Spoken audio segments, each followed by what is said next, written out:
Magandang araw sa lahat.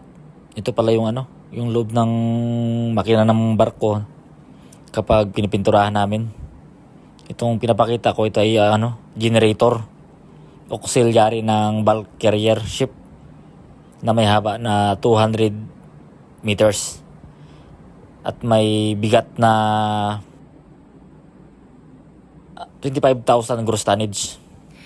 Itong pinapakita ko, ito pala yung itsura ng mga machine pagkatapos na isprayan o pinturahan namin. Ganito siya kalinis, di ba malinis? Ganito siya kaganda kapag kakatapos lang ng pinturahan.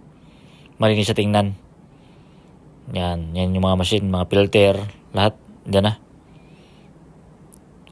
Mga pang-convert sa salt water to fresh water. At ito naman, yung before. Ito yung itsura niya. Kapag pinupinturahan namin, puro balot yan. Binabalot namin lahat ng mga machine dyan sa loob. Lahat ng mga machine na na bawal pinturahan, binabalot namin yan. Lahat may kulay na blue-green. Matagal na balutan yan. Halos 1 linggo namin binabalot yan. Yung mga machine na yan. Ang dami namin. Halos nasa 25 kami to try na katao. Nagbabalot kami yan bago isprayan. Para hindi matamaan ang mga pintura.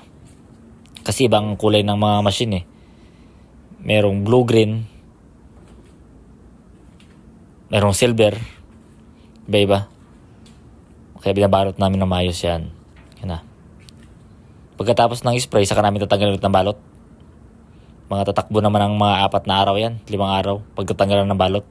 Medyo matagal ang pagtatanggal ng balot kasi nasa siyam na palapag po itong barko na to. Itong kanyang engine room.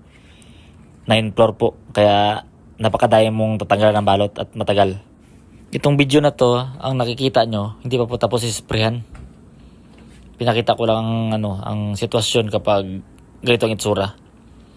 Kapag nag-spray itong mga balot nyo. Yan. May mga pipe lahat dyan, spray lahat. Lahat na nakikita mong pipe, lahat yan may tira. Itong nasa video, bago pa lang to i-sprayan. Yan, taas niya, tinira ng taas. Pagkatapos tira ng taas na yan, yung mga pipe sa taas, bali ang sprayman bababa na, titira na naman sa baba. Yan, pag yan ang sa taas. Pag sa taas ka, yan, puting pintura ginamit. Bali iba marin pa rin, finish pa rin tayo.